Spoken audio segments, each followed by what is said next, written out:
Well, it appears to be 8:31, according to the clock on the wall.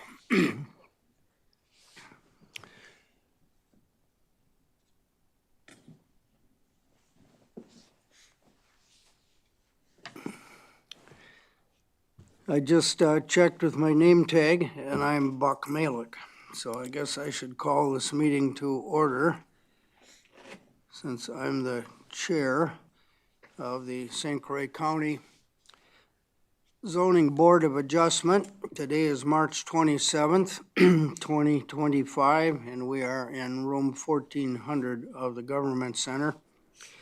This is the time and the place that was apparently published to the world for the meeting.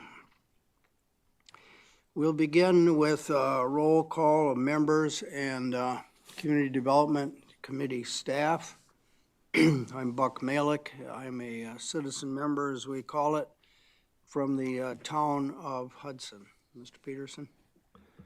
Dave Peterson, citizen member, town of Kinnickinnick. Joe Miller, citizen member, town of Hammond. Dave Nickham, citizen member, town of Baldwin. Mike. Mike Wozniak, land use administrator for the county. Jason Cheezick, Community Development Director. Julie Peterson, Community Development Department. Thank you all. We have a quorum.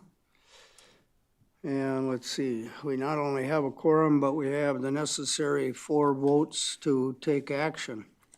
So the first thing we can take action on is our minutes. We won't need a motion, but members, do you have any changes to offer by way of edits to the minutes? All right, then we'll consider them approved. We have 1 hearing and 1 matter for business today. So I assume that those of you who are in the room are here for that matter. Before you speak, please sign the piece of paper over by the wall there so that we have your oath that your testimony will be the truth. Now we'll turn to the zoning staff for a presentation and the opening of the hearing on the Swanson matter.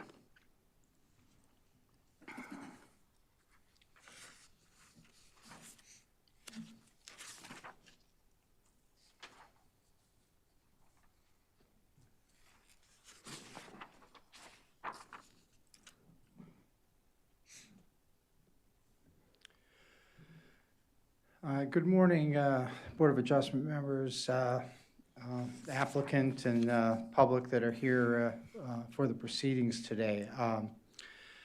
Again, I'm Mike Wozniak, land use administrator for the county, and I'm going to review the staff report for the item, or really 2 items on the agenda, conditional use permit and variance applications submitted by David Swanson for property located in the town of St. Joseph. Let me just proceed here. I just would like to give a brief history of the application process on this one, just because it initially this application related to property at 1466 Pine Tree Lane was submitted in January of 2025 for potential consideration at the February Board of Adjustment meeting. Staff received some feedback both through a phone call and by email from the Wisconsin Department of Natural Resources, and they felt that the submittal information that was provided for this application, basically the application, I should step back, is to add on and renovate and add on to an existing dwelling that's non-conforming in the Riverway Overlay District. And pardon me, Somerset, or pardon me, St. Joe, not Somerset. I had that right. This is just on the north end of Holton. So DNR felt more information to properly address the improvements being proposed was necessary. And there was some discussion about how the public hearing notice was detailed. And so subsequently, Mr. Swanson revised his application, submitted new materials, which were forwarded on to DNR in the town, and a new hearing notice was done, which detailed out variances, basically one variance application, but addressing 4 different provisions of the Riverway Overlay District regulations. And then more recently here, staff visited back on the 19th with the DNR, and then there was a follow-up letter submitted just a day ago that has been provided to the Board of Adjustment. And if you haven't perused that, certainly before you get to the point of action, you should. But basically, I'll get into that in my presentation. But first, I'd like to provide a few basics about the request so there's more context for the DNR comments and ultimately what your actions may be on these requests. I'd first note the request again is for altering, expanding, and renovating a dwelling that is non-conforming in the Riverway, and it's non-conforming to the top of bluff or top of slope of the slope preservation zone. It is conforming to the 200-foot setback from the ordinary high. And this is a property that it sits on a 7.15 acre property, and it was originally constructed in the 1950s, so it predated both the Riverway and county zoning, and it was there were some subsequent improvements.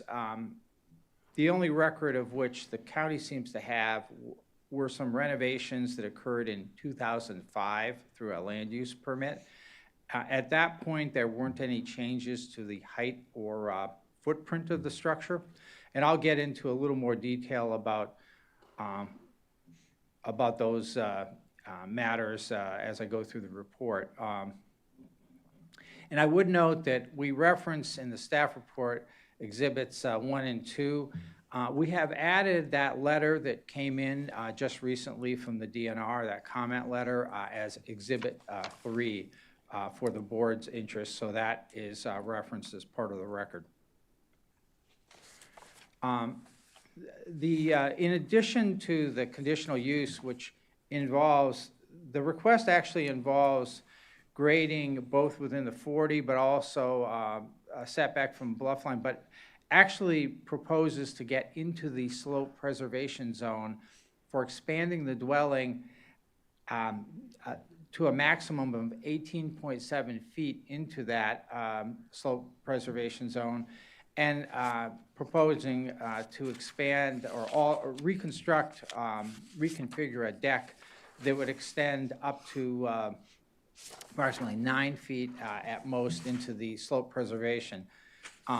We reference down in these variances 3.1, but we did observe there's a few measurements on their site plan which are a little challenging to pick out, and the greatest extent the deck would extend in would be slightly over 9 feet. But running through these variance requests, first the existing footprint of the non-conforming dwelling is 1,232 square feet. The provision that a variance would be required from is that there is a limit of 2,000 square feet for expansions for non-conforming to the top of bluff. And or excuse me, if it's within the 40. And the proposal is to increase that 1,232 square foot footprint to 2,548 square feet footprint. So essentially, it would go 548.6 square feet over that 2,000 square foot limit. Also triggering a variance requirement is the encroachment of the dwelling into the slope preservation zone, and as much as 18.7 feet, kind of on the north end of the existing dwelling. It would be extended into that slope of 12% or greater. And also a variance is required for reconstruction of a deck. The proposal includes a request to reconstruct an existing deck, and it would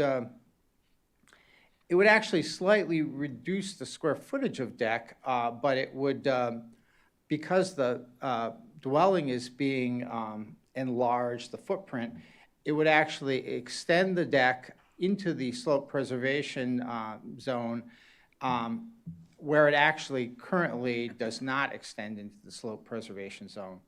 And then finally, so just to reconstruct the deck requires a variance. And then the last variance would be asking to be able to extend it into the slope preservation zone per some of the drawings that were provided with the application materials, and which I will illustrate here as part of this staff report. Did you say that the extension would be 9 feet, not 3.1 feet? Correct, yeah. So you're amending your staff report to say Correct. 9.0 feet, and that applies to the third variance and the fourth variance both, Mike? Yeah, it's, Thank you. yes, that's correct. And I note that was reflected on the application material, is reflected, I should say, and that was part of the packet materials.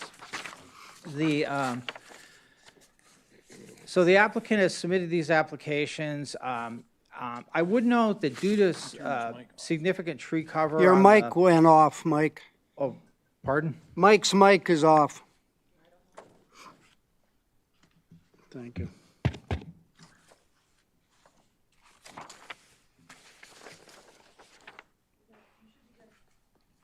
Okay. As far as visual conspicuousness of this site, this existing dwelling, or even what's proposed, I note that there's significant tree cover on the wooded bluff between the dwelling and the river. The applicant did provide photos from the river with leaf-on conditions that really show that it's very concealed. I would note to the Board of Adjustment that I actually went to the other side of the river. There is a boat launch on the north end of Stillwater that's almost directly across the river. So there is a public access point. And even with leaf-off conditions, you get maybe a very limited filtered view of what's there. And my opinion of it is, if the changes were to be allowed, it would still remain visually inconspicuous, especially with leaf-on conditions. It really wouldn't be changing height. And that substantial tree cover, which is not going to be altered, would remain in place. Now, the existing dwelling setback is approximately 10 feet from the bluff line, and the deck, the existing deck is probably about 3 feet at its nearest point. And both the principal structure and the accessory structure are non-conforming to that minimum 40 feet from the top of slope again, providing it's visually inconspicuous. And they do, of course, predate the establishment of the Riverway Overlay District regulations and county zoning. The existing height of the highest peak is 21.6 feet, which of course is less than the 35-foot maximum in the Riverway Overlay District. However, for non-conforming, any changes would not allow the dwelling to exceed the existing height. The proposed height of the modified structure would be 20.8 feet. So that would not be an issue as far as the proposal is concerned. The, you know, some of the details here, I won't reiterate, but the exceeding the 2,000 square feet, normally, development is not allowed in the slope preservation zone, but for erosion, structural erosion control, erosion sediment control, water-oriented structures such as lifts and stairs. But normally, building construction, and even we try to limit stormwater improvements, but sometimes they're part of the needed erosion and sediment control and would extend into slope preservation. But generally not development, but for maybe limited accessory structures. Now, again, because the home is expanding, the deck would be reconfigured and would move closer to the river and into that slope preservation zone, and hence the variances related to the deck as part of this request. This property is kind of in the north end of Holton in town of St. Joe. It is up towards the north end of the road here, and it's a 7.15 acre parcel. There are some neighboring properties. They are also larger properties. The whole property is rather heavily wooded. I'll note that the applicant did build a fairly large accessory building up on the what would be the east end of the towards the east end of the site, up above the top of slope in 2023, and that was compliant with ordinance requirements. So it required a land use permit, which again was approved, and subsequently the building was built. The neighboring properties are residential. There's dwellings and some accessory buildings. The property to the north is 7 acres. Property to the south is a 10.58 acre parcel. And properties to the east are residential as well. This is a ortho photo of the existing dwelling. The river, the direction of the river would be to my left here on this photo where my cursor is showing here. And there's a driveway that comes down the slope, accesses an existing detached garage, and the existing dwelling partially 2-story and the rest at 1-story is tucked in the trees here. Just a couple couple drawings, site maps from our county GIS. As the Board of Adjustment is used to seeing, you've got you're seeing the 25% or greater in the purple here slopes, and then it the lighter color would be exceeding 12%, and it kind of comes up and wraps around the footprint. Back in the 50s, I envisioned that there was a plateau leveled out before the regulations were in place to construct what was a cabin in those days. And you can see the tightness of the contours in the other drawing here. And the site maps that were provided with the application materials do provide more detailed topo, including laying out the top of bluff as well. Just some photographs of this so you understand visually what you're dealing with. This is on the back side of the existing dwelling looking towards the river.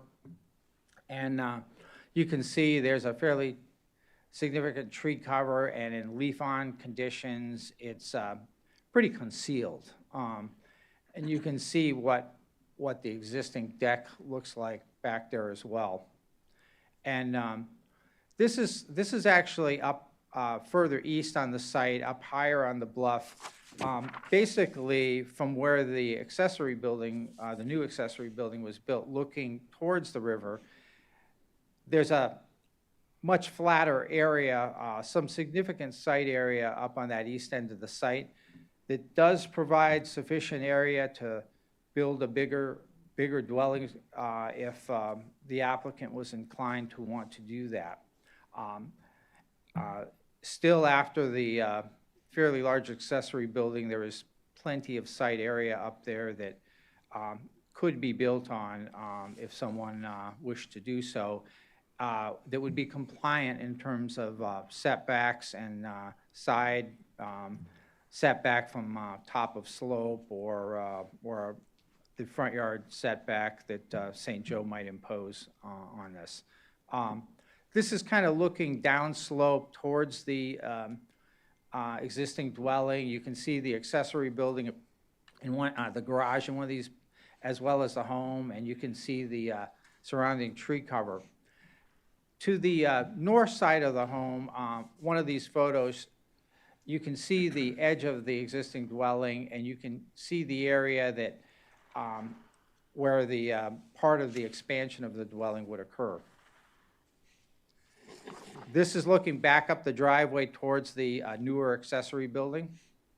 And again, another photo, I think, looking probably downslope from that accessory building.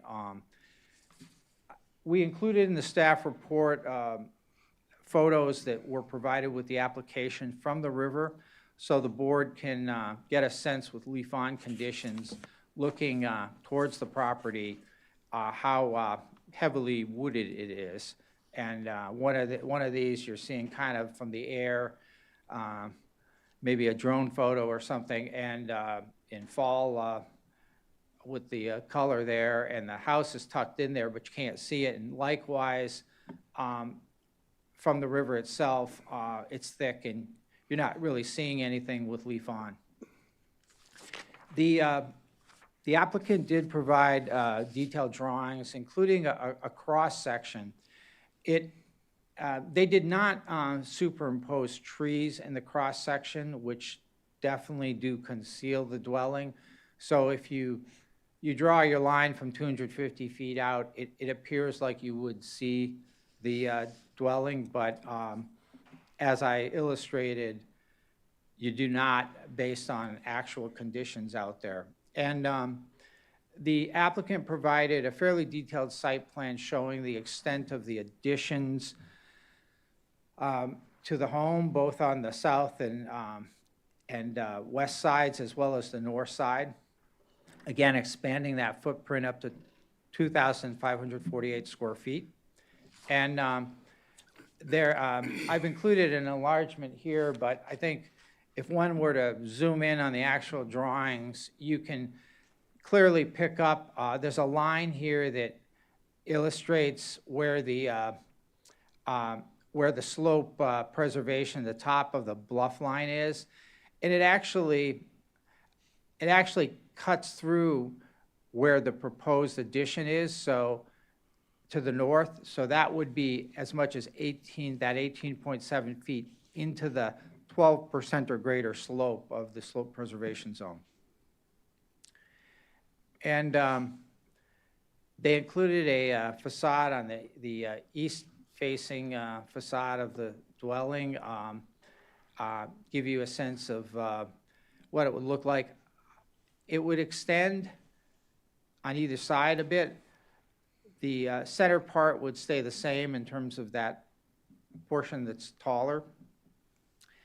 And they included floor plans as well. You can see adjusted configuration of a deck as well as what the internal configuration for first floor and second floor of the proposed renovations, and a basement layout as well. Part of the request, I would note, was the current structure is on slab, and they do not feel they have a safe place to escape to during a storm, and that unfinished basement would provide for that. So I think that was part of the priority of the applicant in proposing these renovations. We have not received any comments on this from the Town Board of St. Joseph, and they've had it since January and also received the revised materials as well. And I think I've already gone through the Wisconsin DNR, the sort of the history of our interactions, which have been quite a bit on this request. And I would bring to your attention the letter that was distributed to you. And essentially, the DNR does not feel that either the criteria for conditional use permit or for any of the variances that were bundled as part of the variance application meet the applicable criteria. And they have not provided written consent on the variances, which is a requirement under NR 118 or statutes 30.27, as I reference later in, or actually will reference in the draft decision document when we get to that. So that position, we felt we were probably going to hear that from them after meeting with Susan Vanden Langenberg of DNR, who is one of the staff that assists Kay Lutz on reviewing our Riverway applications. We felt we would probably get this kind of result, but we didn't actually get it till very late in the day on Tuesday, the letter. We did provide a copy of that letter to Mr. Swanson, and so he was aware. I did speak with him in the morning yesterday about this, and indicated that that really precludes the board from being able to move forward with any approval of variances without written consent, at least if you are staying consistent with statute requirements. And also there's been some case law on this recently, as I think you may be aware, in the city of Hudson on that point.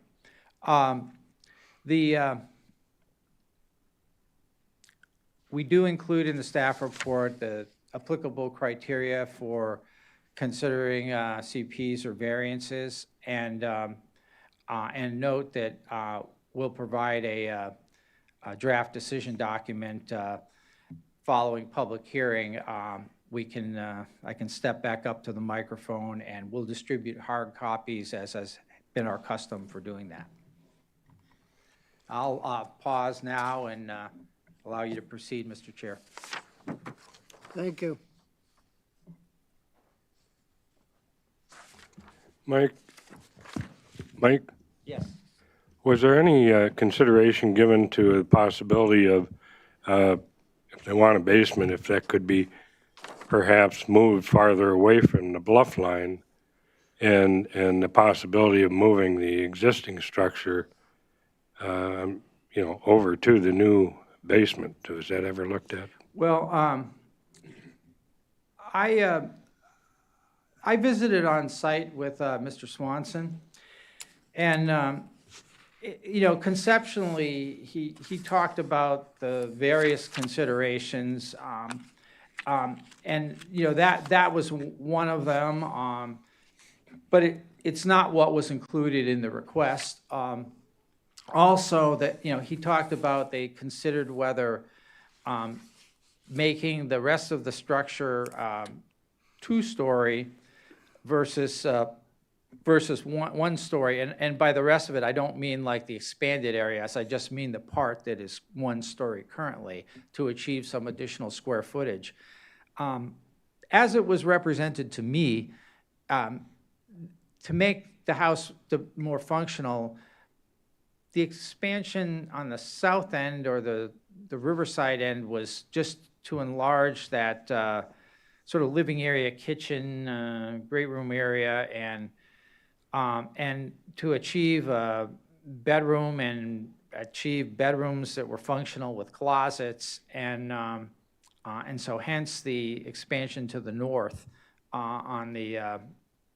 to achieve that, and then the basement to again get that safety factor into it.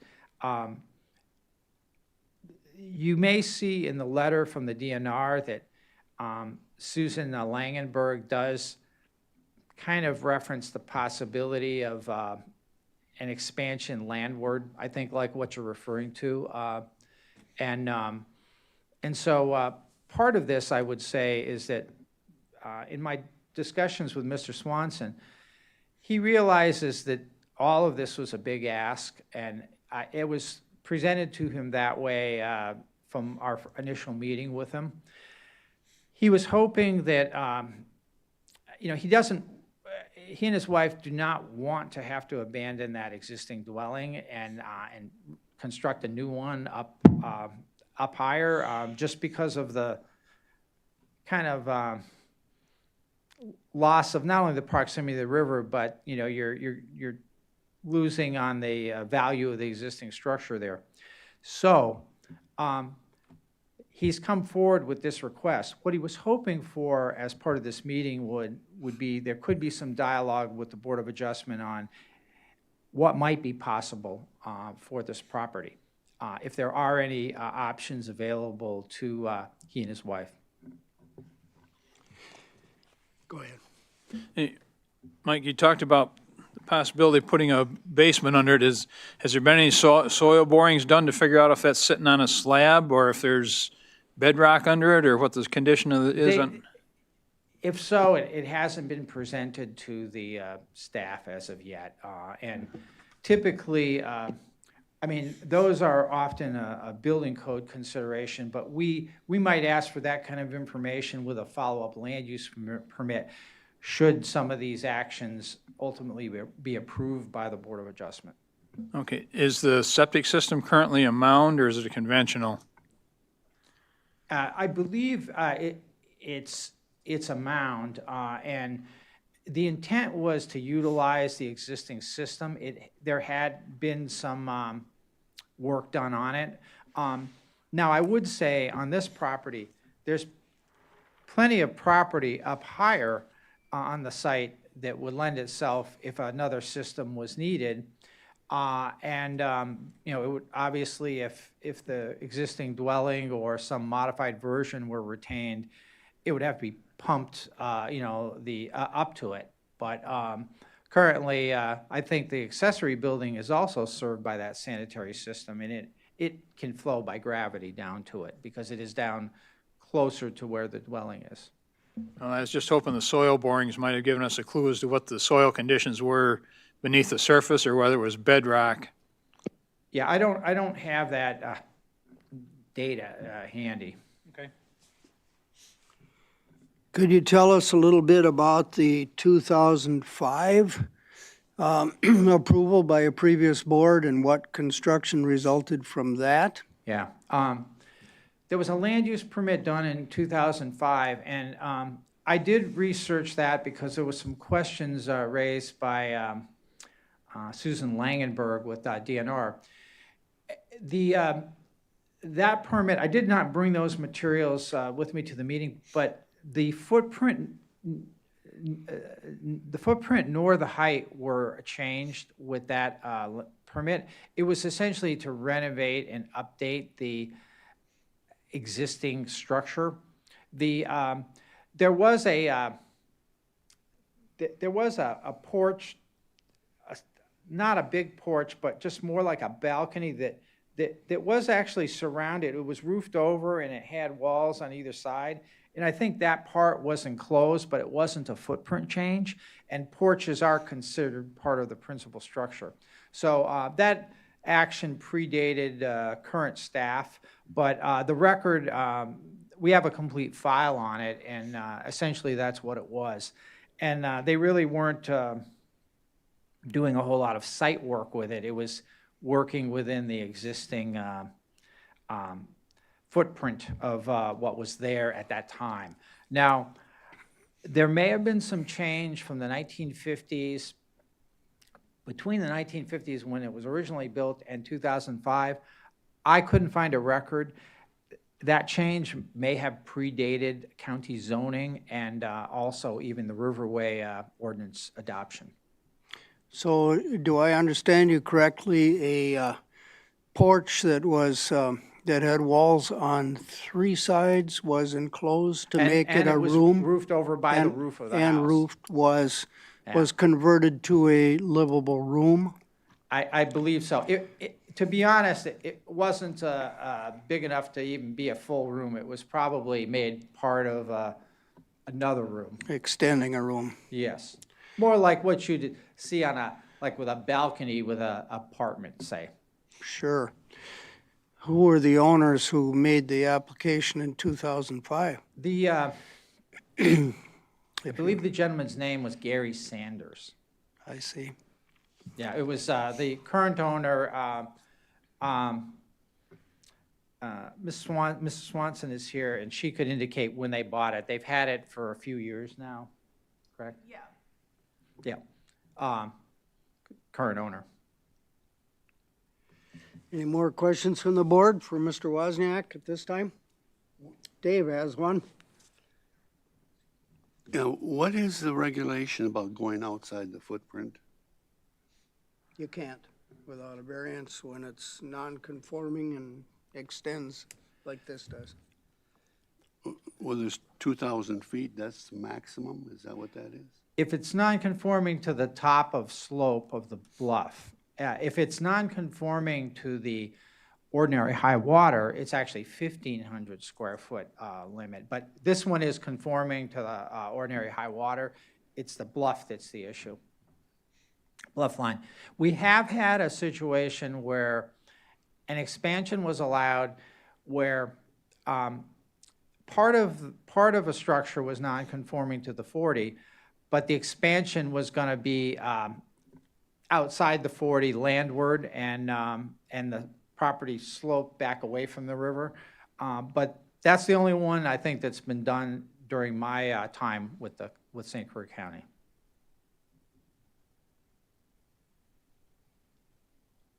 That's why one of these variance requests is here.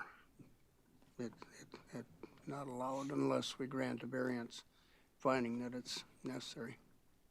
In this case, if it was something that was needed strictly to meet a code requirement in renovating the home, and it was minor, there may be some kind of justification, but in this case, it's more than a doubling of the existing footprint, and it is 548 square feet over that 2,000. So in that respect, I would sort of couch it as a big ask for a variance to meet criteria to show hardship. All right. At this stage of our proceedings, we normally hear from people who want to speak requesting the application, people who are in favor of the application. This is the place where the applicants usually step up and tell us their version of why they think the, in this case, variances and conditional uses should be granted. Their lawyers, their architects, their surveyors speak at this time, their neighbors, their children. After that, we ask for people who wish to speak in opposition to granting the application. And lastly, those who aren't necessarily for nor against, but have some point of view or some question that they think the board hasn't thought of yet, that it ought to, that would lead to a decision that is in the best interest of the county. So with that little preliminary and a reminder that before anybody speaks, they need to sign the piece of paper over there, I'll ask who would like to speak.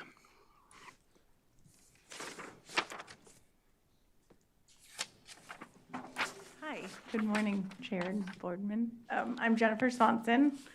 My husband couldn't be here today, but he would like to say a couple of words. I have him on the phone. I hope it, should I just bend it down? Have you got him Hello, on? This is David Swanson. Can you guys hear me okay? Yes. I apologize first off, I can't be there in person. Please believe me, there is probably nowhere I'd rather be this morning than there with y'all. Got stuck with some flight issues and didn't make it home from a work trip last night. So I appreciate you accommodating me, just speaking to you by phone.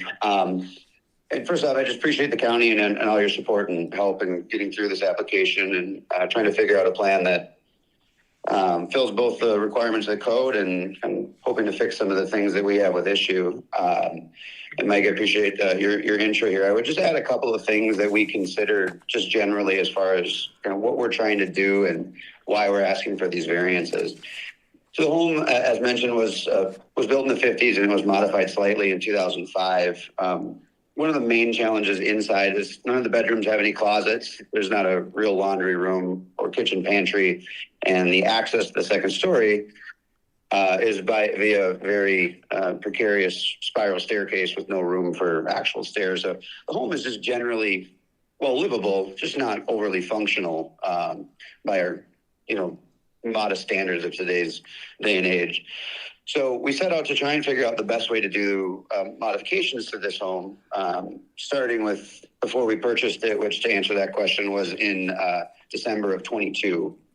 We did call the county and talk to the community development department, just said, hey, we're looking at buying this property. We know it's in the Riverway. I grew up in Stillwater. My whole family's from the area, so I appreciate the difficulty and challenges with building and maintaining the Riverway on both sides.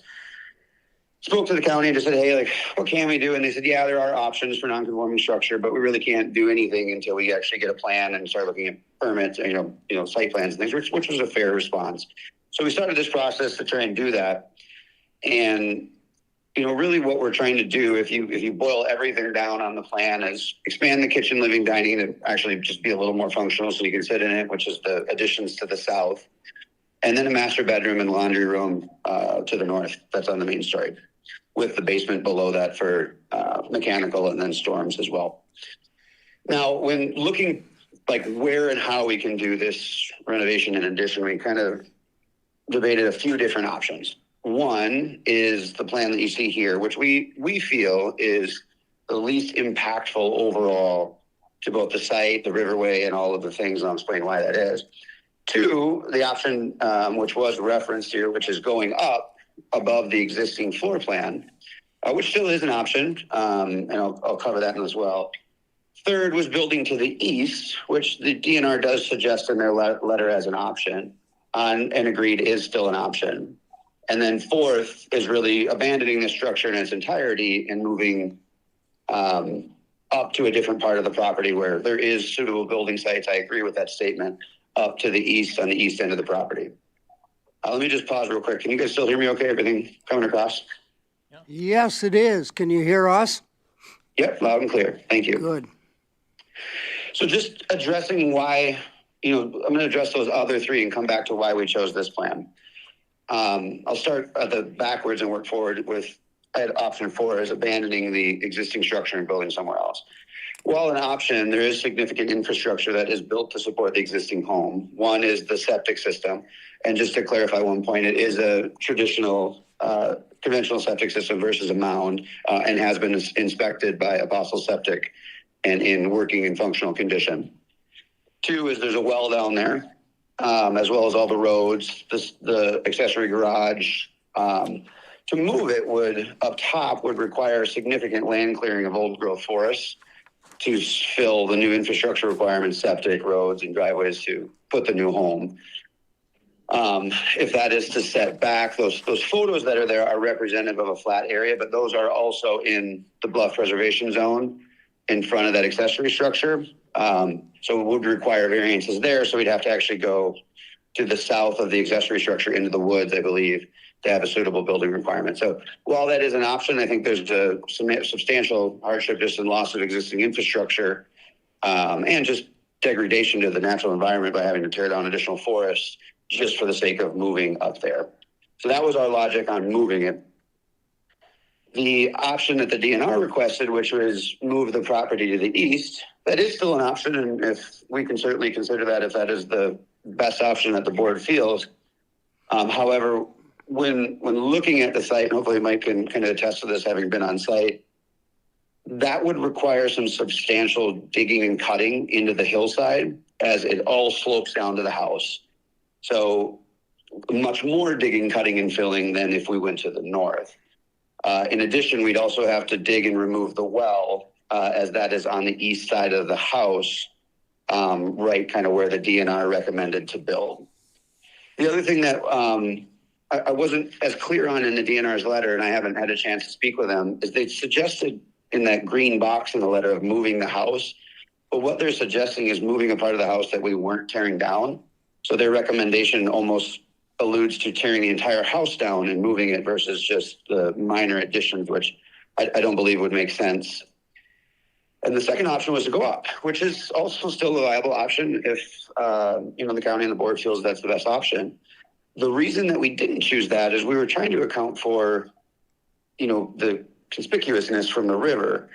And if we go up, it seems like it would provide a larger view of what is of the home from the riverway, opposed to having a lower level home that just goes to the north. Right? If we're adding wall space, I guess if you could do it from elevation view from the west and the riverside, lower to the ground and lower below the tree cover seems to be a more logical solution to preserve the view from the riverside. So, and if you look at the photos and the topography, the interesting thing about the bluff line on this is, like when I first originally started thinking about the bluff line, I thought like the goal is to not go closer to the river, which makes a ton of sense. The weird part about this property is the bluff line actually, as it goes around the north where the addition location is, actually cuts east. So it's almost a east to west bluff line rather than a riverway bluff line that we're asking for an exception to, as that is the portion of the bluff line that we are encroaching on versus further to the west towards the river, encroaching closer to the river. So I just wanted to point that out for the board's consideration when we talk about the bluff line. I don't know if all bluff lines are treated equal and doesn't matter where they are. But in this case, the bluff line in question is in fact more of that east-west, as the bluff line kind of hooks all the way around the existing structure, just given the topography of the land. So I appreciate the consideration and hoping, we're here to work with the board and, try and find a solution that makes sense for everybody and open to suggestions and conversations to get this project in line with what the board would accept, if this is not acceptable. Thank you, Mr. Swanson. Mrs. Swanson, do you want to say anything? No, I think he said it all. How about your mother-in-law, friend? She doesn't wish to say anything either? Not at this time. I think David summed it up well. I'm David's aunt and just here to support. All right. Well, you're welcome. Thank you.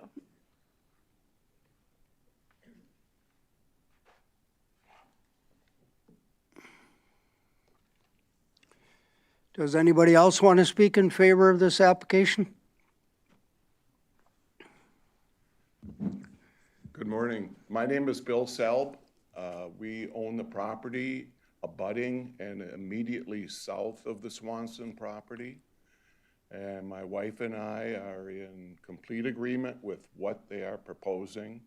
And we would like the variances and conditional use permits to be approved. I think what they're trying to do is be sustainable with the situation that they do have. I do have one question in regards to the bluff.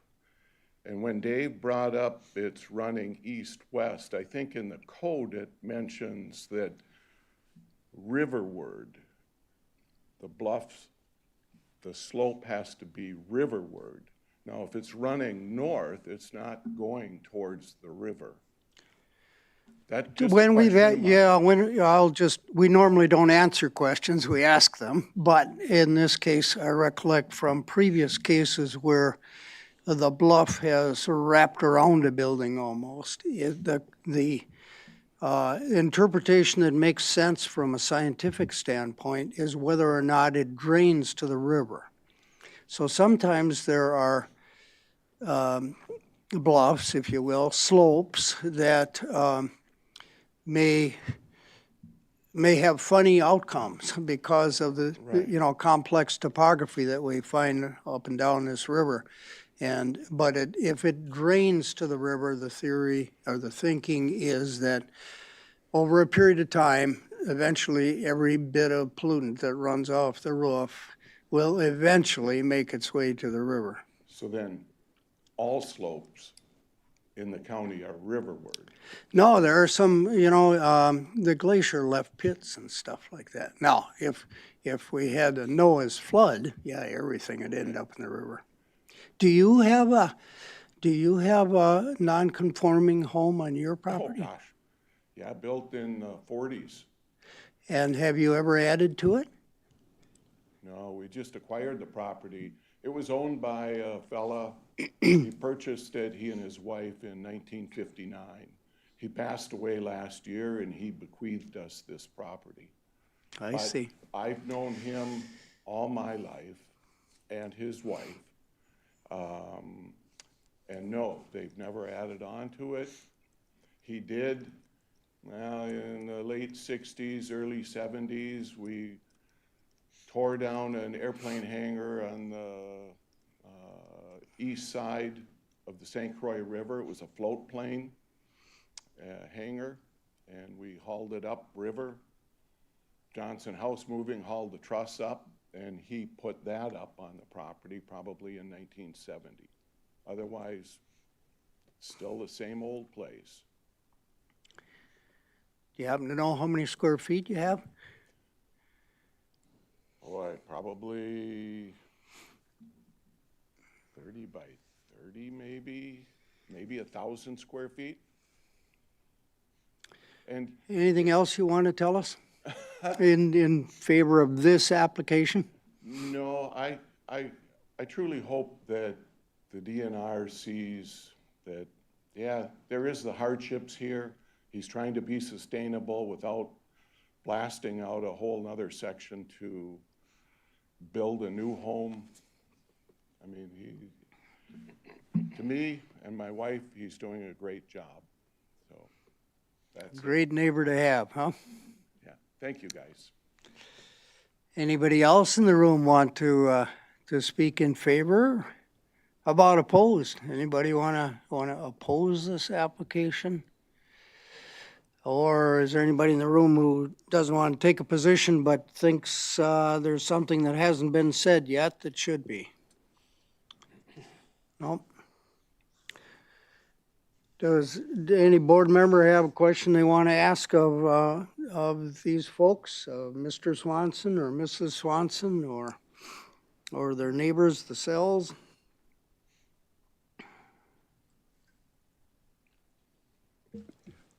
What was said about the DNR? They have to approve this? There is boy, I hate to give legal advice, so I guess I just won't. I retired.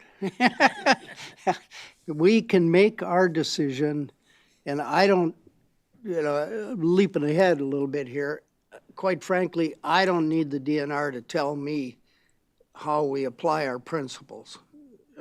I'm going to reach a decision based on what I see anyway. If it may be the same or it may be different, but if you want to say because the DNR does not approve, you're not going to approve either, I guess you're free to do that. And there's a school of thought that that's what you ought to do. I'm sure that's true. The DNR would certainly say that, yeah, that's, yep. So I guess Jason would like to tell us about the law now. Yeah, thank you, Mr. Chair. So to answer Dave's question, underneath Wisconsin statute 30.27, that's the Lower St. Croix River Preservation section of the statute. And I'm going to jump to parentheses 3, which is underneath the implementation. And there's a paragraph there, but really the relevant information is in the last sentence, and I'll read that aloud. No zoning ordinance so adopted may be modified, nor may any variance therefrom be granted by the county, city, village, or town without the written consent of the department, meaning the DNR, except nothing in this section shall be construed to prohibit a county, city, village, or town from adopting an ordinance more restrictive than that adopted by the department. And so the key words is, and that nor may any variance therefrom be granted by the county without written consent of the department. And so if you read Susan Van Landenberg's letter, she says that the department does not give that consent. Were you able to hear that, Mr. Swanson? Oop, turning on my microphone. Were you able to hear that, Mr. Swanson? Yes. And Mrs. Swanson, were you already aware of that law that was just read? Were you and Mr. Swanson, or is this a surprise to you? We were not aware of that. Okay. I did provide the copy of the letter yesterday. It came in late in the day on Tuesday, and I emailed it to Mr. Swanson yesterday, and we talked a little bit about it, but that would have been the first probably awareness of that they would have had, that if the DNR came out. We didn't know, for example, in all honesty, at least in my years with the county, we're not used to the DNR taking a position where they say we do not provide written consent. So that seems, there's a new staff person interacting with us over there, so maybe we will expect that moving forward. Yeah, for 20 years that statute has not changed, but it was not the practice throughout the state of Wisconsin to interpret the DNR letter as the last word. Now, I'll just mention to you, Swansons, the applicants here, that we have in our rules a provision which prevents us from essentially negotiating with our applicants where they say we'd like 2,500 square feet, and we say no, we can't see that there's the hardship for 2,500. And then the next month they submit an application for 2,400 square feet, 25 to 24. And we say, well, we still don't see the practical difficulties. That's part of the law that we have to work with. And so we turn you down for that. And the month after that, they come back and say, well, we'll shorten our deck so it doesn't stick 9 feet out. We'll shorten it to 1 foot. A kind of negotiation process which would have the applicant and the board in a continual discussion until we eventually found something that the board would feel meets the laws that we have to apply here. So there's a great penalty for proposing something to us and then being turned down, because it very severely limits the applicant, your ability to come back at a later time with something that's a little different. Playing the would you game. Our rules don't allow that because you can just imagine how busy we'd be. So when an applicant like you is looking at a situation where the board is very likely to say no, it may make sense for you to withdraw your application rather than let us go ahead to the point of saying no. And then you trying something different. Yeah, why, bring your phone up there. I want to make sure that Mr. Swanson and Mrs. Swanson, the applicants, understand the kind of dilemma you're looking at here. Yes, I do. I appreciate your statement. I would like to make a formal request at this point in time to withdraw my application to allow for further revisions to it if the board would allow that. Are you doing this through some sort of coercion? I am not doing this through any member or measure of coercion or influence. It is on my own accord through sound mind. Well, we certainly can't stop an applicant from withdrawing their application.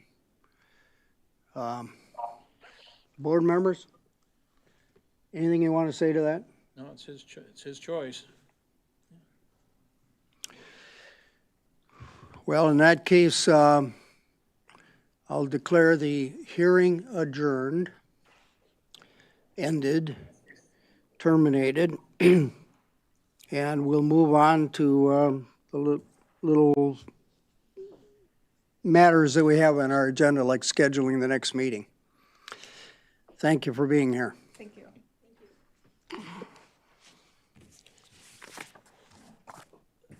How do we look for next month's meeting?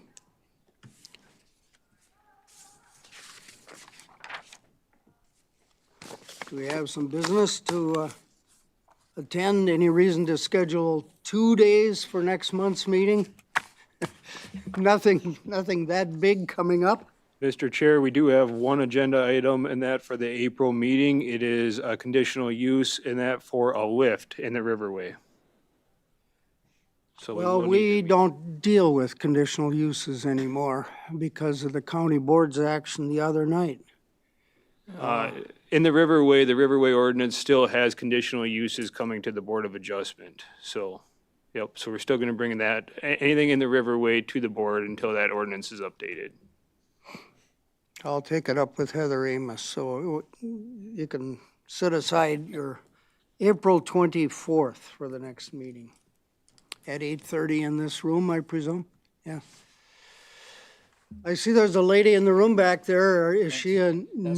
That's my wife. She just retired, so she's following me around. Oh, hey, how wonderful. Yeah, well, gee whiz. Good. Thank you for being here. I hope you were duly impressed by your husband's performance. And with that, it's 9:33, so I will declare us adjourned. Okay.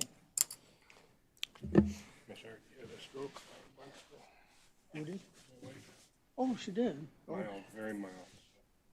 Yeah, is it affecting her or anything?